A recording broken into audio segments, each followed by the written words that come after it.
guys, welcome back to Mom Gone Mild. I hope you guys had an amazing week. I know I sure did, but before we get into this episode, I do want to give a little warning. This one gets a little dark, but honestly, that's life sometimes. Life gets foggy, life gets messy, life is not aesthetic. I always say this, but it's not this aesthetically cute morning routine that we all see. And honestly, I think this episode just is really important because it is May, which May is Mental Health Awareness Month. And if you've been here since the beginning, then you already know mental health has been a huge part of my story. I've struggled with depression my entire life. I've been hospitalized for severe depression, for substance abuse. So trust me when I say I know darkness. And I know this episode is going to feel heavy, but it's necessary because mental health struggles are way more common than people realize. And so many people just suffer silently because they're ashamed or scared of being judged, which that's also common too, is judging people because you don't know what they're going through. And I'm just done pretending that these conversations are just like taboo or don't talk about it. They're real, they matter, and they deserve compassion, not shame. And if you've been here for a while, you already know I'm not that kind of creator. And I know you're going to say, Lex, you're not even a creator. Duh, we're manifesting. I am a creator in my head. Anyways, I'm just some mom who clearly talks too much. And I'm tired of pretending that, everything that you see online is just easy and perfect. It's not. I'm a real mom. I'm a real woman. First and foremost, someone who has gone through it and overcame a lot. Honestly, sometimes I think, why did I get dealt these certain cards in life? But I did, and you just have to kind of overcome them and roll with them. There isn't some kind of curse on you if you struggle with mental health issues or physical issues. Sometimes you just get dealt a shitty card in life. And as always, this is my experience. I can only tell you guys what I have gone through. So you guys are probably like, why does she always talk about this stuff so openly? Because I'm sick of the shame. I'm just sick of just being taught to hide everything, to hide depression, hide anxiety, hide addiction, relationship problems, postpartum problems, and most of all, trauma. And what really does happen when you hide all those feelings? Well, usually addiction or usually more trauma, and just shit gets real bad real fast. And I know, especially, I don't know, maybe it's culture, maybe, I don't know, maybe it's not, maybe it's just families in general, but like the motto I've always heard is like, keep it hidden, don't ever talk about it, shh. Like, I don't know why, like who genuinely just made that rule of like being quiet? I don't know, why are we taught suffering silently is somehow showing strength? I personally don't believe that at all. And then when you do talk about it, it's like all of a sudden you're the black sheep of the family. And yes, I am the black sheep of the family, but hell no. I swear, traditions, stereotypes, they hate to see me coming because my ass is loud. I am open. You can ask me mostly anything. And if I've personally experienced it, I will be open about it. And maybe that's why I'm the black sheep of the family, but whatever. Honestly, I learned not to give a shit anymore. You either just like me or you don't. I'm not everyone's cup of tea, and that's fine. And I think it takes way bigger balls to just openly be yourself than spending your whole life pretending and trying to fit this cookie like cutter mold. But, each their own. But honestly, guess what? The women before me were definitely not perfect. Sometimes I hear stories of women in my family, the older ones, and it's just like, my heart genuinely breaks for them. All the shit that they had to endure, the cheating, the abuse, the depression, feeling trapped, and I guess they just had to deal with it quietly. I guess like times were different. I get that, but I'm sorry. I'm just not built like that. I don't tolerate abuse. I don't tolerate disrespect. And I definitely don't tolerate being talked down to, because if Because if I'm mad at you and I'm pissed, trust me, you will know. I'm not quiet. And I just think a huge part of healing is just breaking that generational expectations, breaking the expectation that women are, I guess, supposed to suffer silently, breaking the expectation that moms are supposed to just sacrifice themselves entirely until they have nothing left to give, nothing for themselves, and that's when they wear themselves out. Just breaking the expectations that you have to just tolerate the disrespect just to keep the peace. Hell no. Breaking the expectation that therapy is just weak. Absolutely not. I love my therapist. I love going to therapy, and just, I don't know, real strength to me is just being honest. It's when you're not feeling good, being like, hey guys, I'm not okay. I need help. This actually hurt me when you talk to me like this. I deserve better. I want more for myself. And I really hope if I do teach my son anything, it's emotional honesty. I don't want him growing up thinking emotions are weakness. In my family, that's like a huge thing. I don't want him growing up believing women are supposed to just silently endure everything, because we're not. I don't want him growing up scared to talk about mental health, because silence, I'm not gonna lie, it almost destroyed me. And honestly, that's why this podcast matters so much to me, because maybe someone listening grew up in a family where emotions were treated like weakness, where therapy was for crazy people, and I guess I'm one of the crazies, I don't know, where depression was something you prayed away privately but never talked about publicly. And I need people to understand, I'm going to say this again, that silence almost destroyed me. So today, I really just want to talk about one of the darkest periods of my life. I've talked a little bit about this, but into more depth. So I have suffered from PCOS, infertility, pregnancy loss, postpartum depression, and I just want to explain how I slowly fought my way back to myself, and honestly, what I like to call the new and improved me. So let's start. I never wanted kids, like genuinely. I have so many siblings. I love them, trust me. But I just always grew up around like babies and kids. And I don't know, I love kids, but honestly, I just was tired. Damn, I already started tired, and now I'm tired. So I always thought, okay, I love the idea of like dinks, like, what is it, like dual income with no kids and traveling, sleeping in, what is that? Going out whenever we wanted, being like a cool aunt, because I have 7 siblings, so there's definitely going to be babies coming soon, and not too soon. But, I was just honestly okay with just living for me, Randy, and the dogs. And then one day, I guess everything changed. I had this pain that literally felt like my insides were exploding. I couldn't walk. I had to crawl to the car. My husband rushed me to the ER, and they just immediately took me in. They gave me morphine, tons of scans, like those awkward tests that they do that no one really likes. But yeah. And then they told me that my right ovary was covered in cysts and needed to be removed because it was like this close on rupturing. And that's when I got diagnosed with PCOS. Honestly, I was so scared. I was like, what the hell is this? But PCOS is such a mind fuck. I don't know. People hear PCOS and they think, oh, it's just cysts. It's no big deal. No. It's way more than that. It's the hormones. It's just, they are absolutely unhinged. One minute you're fine, the next minute you're crying over the littlest things.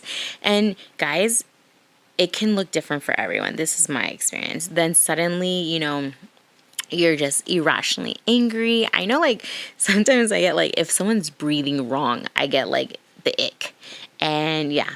The painful periods. There's not enough mitral in the world for those for me. Curled up in a ball, you know what I mean? Heating pad attached to your body, literally like burning your skin, pain shooting down to your legs, heavy bleeding, nausea, which obviously I was in so much pain, vomiting, and it's just like, it just feels like your body is like rejecting a bunch of stuff. And don't get me started on the weight gain, because your girl gained weight. I swear on my life, I would like look at food and I'd gain 7 pounds. Top that all off because we don't suffer enough with unwanted hair growth. And not on your head, because I wish that it grew from here. But no, like literal chin hairs. I swear on my life, my man literally just became like my part-time esthetician. He's plucking my chin hairs wherever we go, and he doesn't mind. But anyways, underneath these jokes, I do want to say PCOS really affected me mentally. It just, because I remember hearing the chances of getting pregnant naturally are significantly lower, and something inside me shifted instantly. Because it's funny, I never cared about motherhood until I thought maybe I couldn't have it. Suddenly I was grieving, I guess, a life, a children I didn't have. I remember going to my gynecologist and she was just telling me like, okay, don't worry, you have a 30% chance of getting pregnant naturally. I'm like, 30%? That just sounds so low. I have like one ovary, PCOS, like what the hell else can happen? And I just fell into this depression over a future, I guess, I thought I had lost. And before I go any further, I really need women to understand that are struggling with infertility that you did nothing wrong. Your worth is not tied to your ability to have children. You are more than enough, exactly who you are. Motherhood does not define womanhood, and I feel like we grew up with that like mentality. And if you are unable to have babies, please know that does not make you broken. It does not make you less feminine. It does not make you less worthy of love or happiness. And guys, I'm telling you, you're still worthy. You're still whole. You are more than enough. I wish someone would have told me that back then, because I felt like shit. When you feel like that choice is like taken away from you, it just hits differently. So eventually my husband and I, we just accepted the fact it's just going to be us and the dogs. And honestly, I learned to love that life too. But, you know, we got married, we went on our honeymoon, and I don't know, like something in me was like, let's just try. Like we tried, like rabbits we tried, okay. And yeah, so somehow I got pregnant. And sorry, it's just really hard. I truly thought, wow, this is my miracle baby. At the time, I didn't have insurance, so I just I was going to like free clinics and only got one ultrasound. And it just sucks because I only have one picture of the baby and I lost it during our move. But I did have a miscarriage at 8 weeks, and I still remember every detail of that day. I remember the blood, the pain, the panic, and the feeling of just realizing my miracle baby was gone. I thought, well, that was it. It was my only chance and I had lost it. And that depression after my miscarriage, that depression was dark. I wouldn't say it was like sad or emotional. It was dark. It was empty. I remember laying there feeling completely empty. Like someone literally unplugged me from life. I stopped caring about everything. And I just stopped caring about myself. I stopped caring about my future. And yeah, after my miscarriage, I didn't really feel guilt. I felt lifeless. I felt numb. I felt like this was it. My body had failed me. My body had betrayed me. It had betrayed me in so many other ways, but this was awful. I just remember how, like, obviously I was blaming myself, like, and I just felt like it was just me. My body, it just gave up on me, and that feeling, it just stayed with me for so long. I mean, I remember we had already picked out a name. The name was going to be Theo and Celine for my grandma, because if it was a girl or a boy, you know. But still to this day, hearing those names just makes me feel like I can't breathe for a second. And We didn't know if it was going to be a boy or a girl, but somehow in my soul, I actually really thought it was going to be a Theo. So, of course, my favorite comedian is Theo Vaughn. So, great. After that miscarriage, I just truly believed, okay, maybe motherhood just isn't in the cards for me. So we just kept living our lives because what else do you do? And randomly, I promise you, we didn't try to have babies or get pregnant, and I got pregnant. And this is something women don't talk about enough after you've suffered a loss. Pregnancy after miscarriage is terrifying. Yes, you're happy, you're so grateful, but you also just, it's almost like you're waiting for disaster constantly. Every cramp terrifies you. Every bathroom trip terrified me. I would just think like there'd be a puddle of blood every time, he stopped moving. I was terrified. Those when they tell you to count the cakes, that scared the shit out of me. And then at 26 weeks, I found out I had a short cervix and I was already dilating, and I was like, great. Here we go again. I was admitted to the hospital multiple times, and just the entire pregnancy felt like fucking survival mode. And then the delivery was no easier because, I had that preeclampsia, so I had to get an emergency C-section. It's just like, honestly, I just felt like my nervous system never caught a break. And then Axel came into this world, and I remember thinking, oh my God, like, this is real. He is my miracle baby. And guess what? Postpartum depression hit me like a fucking truck.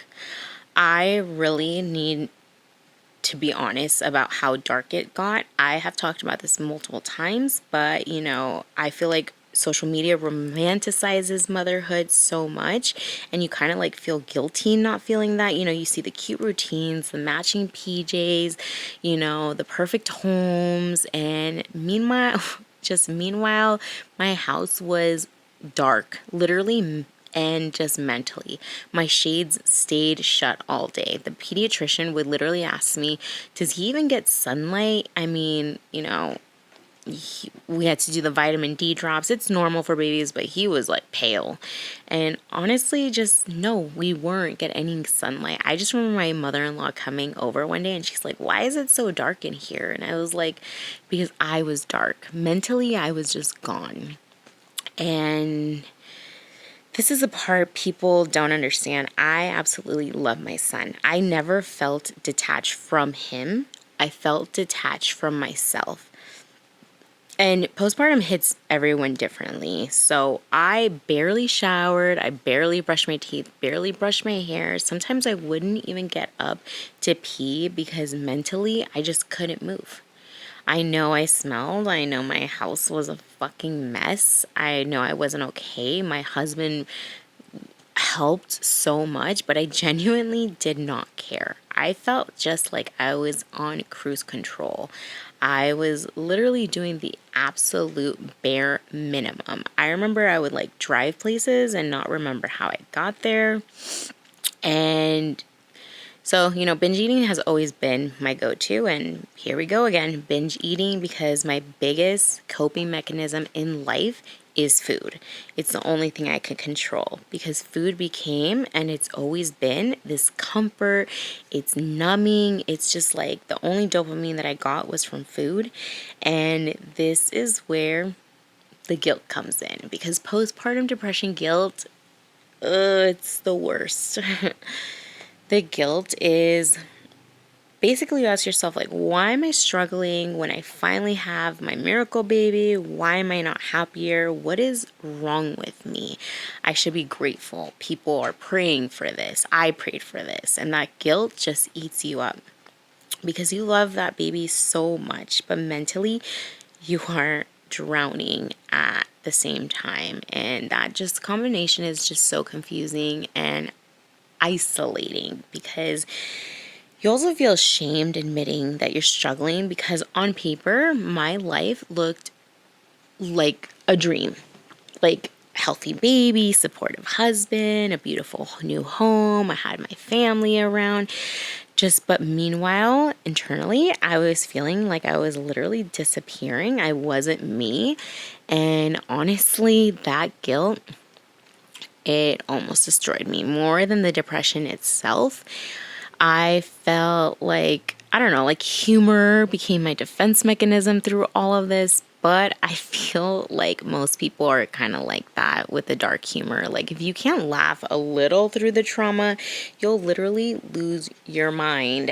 And if you don't understand dark humor, honestly, you probably will hate me because that's my defense mechanism. But yeah, because I'm talking about depression and trauma and postpartum, but I'm also gonna joke about my husband plucking my mustache hairs because what else am I gonna do? Cry 24/7? I have already done that. And honestly, I think humor really helps save me too, because sometimes just laughing is the only relief that your brain gets. And the scary thing about depression is eventually that dysfunction, that lifestyle just starts to feel normal. You don't even realize it.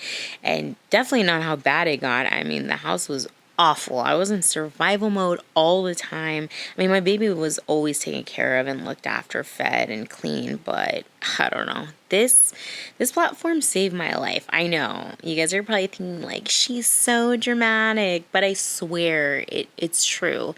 Because when I started opening up online, women just started like flooding my DMs talking about their experience with postpartum depression, PCOS, miscarriages, infertility, just that feeling of loss, feeling numb, feeling like they don't even recognize themselves anymore. And honestly, that's when it hit me. How many women silently really go through this?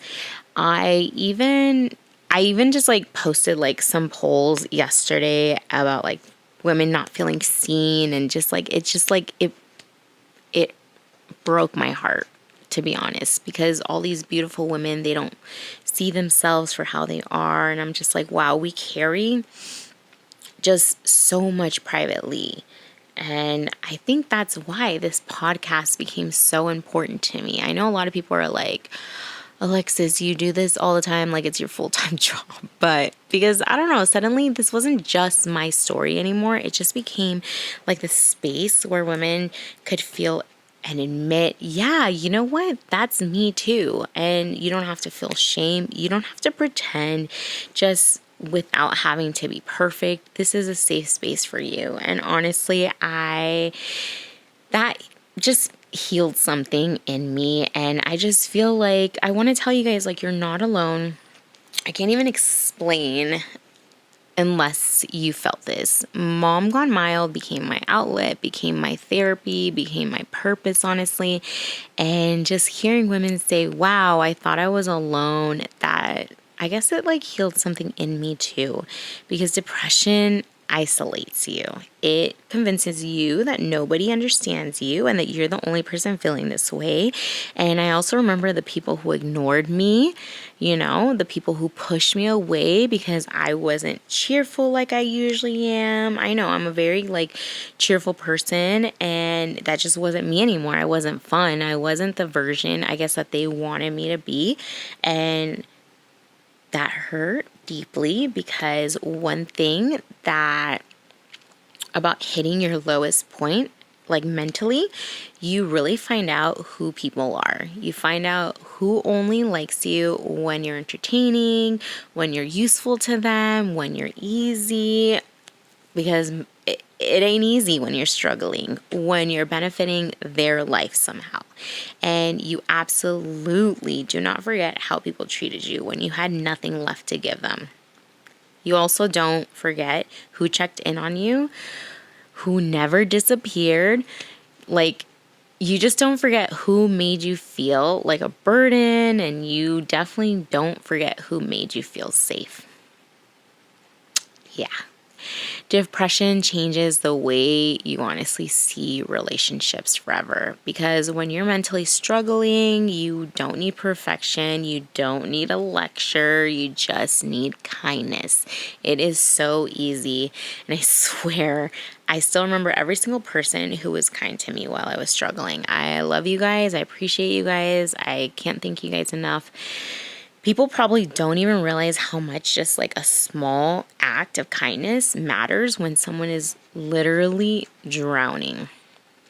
A quick text, checking in, helping with the baby, just a quick meal, listening without judging. That stuff matters way more than people realize. And honestly, that experience changed my entire life permanently. It has made me softer in some ways, and it just has also made me tolerate fake relationships less. I don't give a shit anymore, because if you don't give a shit about me, why would I give a shit about you? Now I pay attention to how people treat me and how they actually treat others, because that tells you something about them. Honestly, it takes a strong ass bitch to fight your way back from that darkness, whether you're crawling out or walking out. And just healing is not aesthetic. Healing it can be ugly sometimes. It can be you crying in the shower, dragging yourself outside, forcing yourself on walks, going to therapy, and unpacking years of shit you thought you buried, taking medication, even though you don't want to, admitting you need help. And life is not just like magically going to be perfect after healing either. It takes a lot of work. You don't suddenly become some floating healed goddess with no problems, although I wish we did. But you do become a new version of yourself, a stronger, softer, wiser version. And now I can honestly say I genuinely enjoy motherhood. And that's something I never thought I would say, because during postpartum depression, there comes a point where you literally are thinking, like, I cannot do this. I remember thinking Axel just deserves better. He deserves a happier mom. He deserves someone that's stronger. And it just breaks my heart now, because depression really convinced me that I was the problem, that my son could have done and had a better mom. But meanwhile, you're actually fighting one of the hardest mental battles of your life. And now, guys, even with teething, even with the sleepless nights, he woke up every hour last night, even with the overstimulation, even with, I don't know, just all the shit that comes with it. It's beautiful. I love motherhood. I love my son. I love the mess. I love the chaos. Literally, this is the only part of my house that's like clean and nice. But you know what? I love that too, because one day he's going to outgrow all this stuff. And he just honestly, all of this just made me who I am today.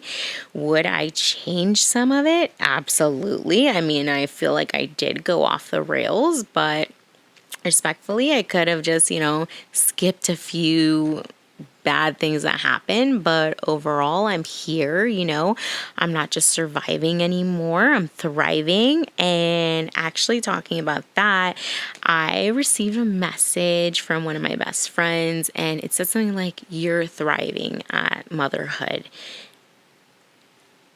And honestly, that was like the best text I got all day, because I'm still crying about it because it's just like, it's not because like, wow, what a compliment. I mean, it is a compliment, but because just a few months ago, I genuinely thought like I wasn't going to make it.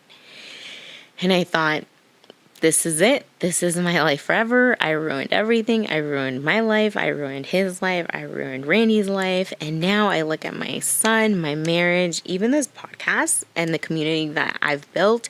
And I just think, damn, I really fought my way back. I crawled my ass out of that darkness, and not perfectly either.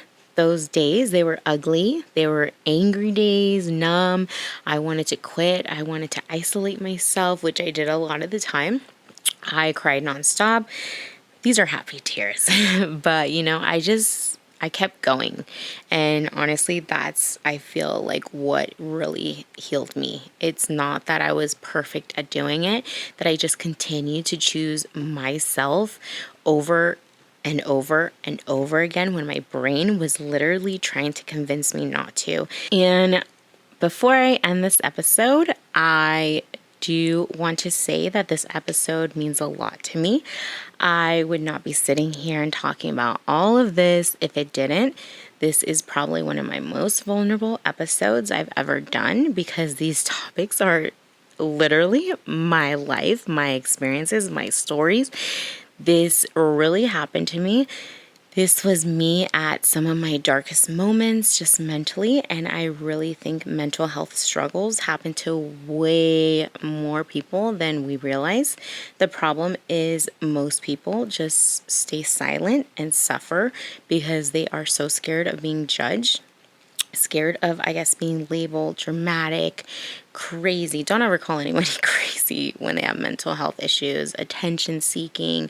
And honestly, that's exactly why we need to normalize talking about this stuff, not shaming people for it, because you genuinely never know what someone else is experiencing privately.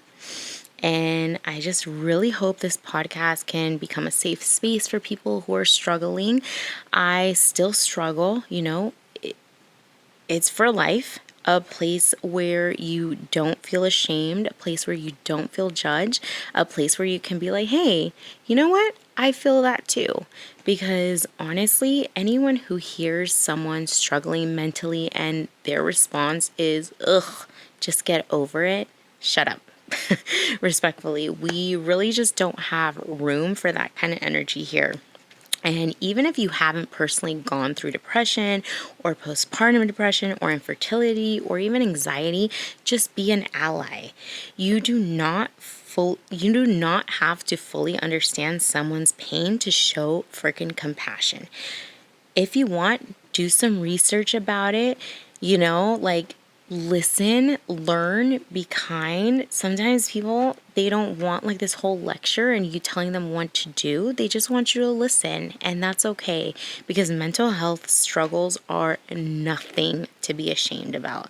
And honestly, I think the more openly we talk about these things, we normalize these things, the more people we help feel less lonely. That's just something that this world needs in such an ugly time that we live in. And if this episode helps even one person feel seen, then every uncomfortable, vulnerable second of this recording was worth it. And trust me, this was not the easiest thing to record. I have cried, I have stopped it many times, but you know what? Here we are. And I just want to say before we end this episode, please follow, like, share, comment, share this with maybe someone that you think needs to hear it, or, go ahead and repost it. Because honestly, at first with Mom Gone Mild, I swear on my life, I was like, who is even listening to this? But now I know the kind of people that do. You guys are my, they say it takes a village. You guys are my village. And this community has become something so much bigger than I ever imagined. And I know you guys are like, oh, it's not even that big. But you know what? If it helps one person, it helps. And I really hope I can be that safe space for you guys too. And please always reach out to a professional if you are mentally struggling. But I do want to say that my DMs are always open, like genuinely always. If you want to tell me your stories, if you want to tell me your struggles, if you just want a place to heal, if you want to tell me, girl, I did this, it's so chaotic, I'm here for it. Just message me on Instagram at momgonemild_podcast.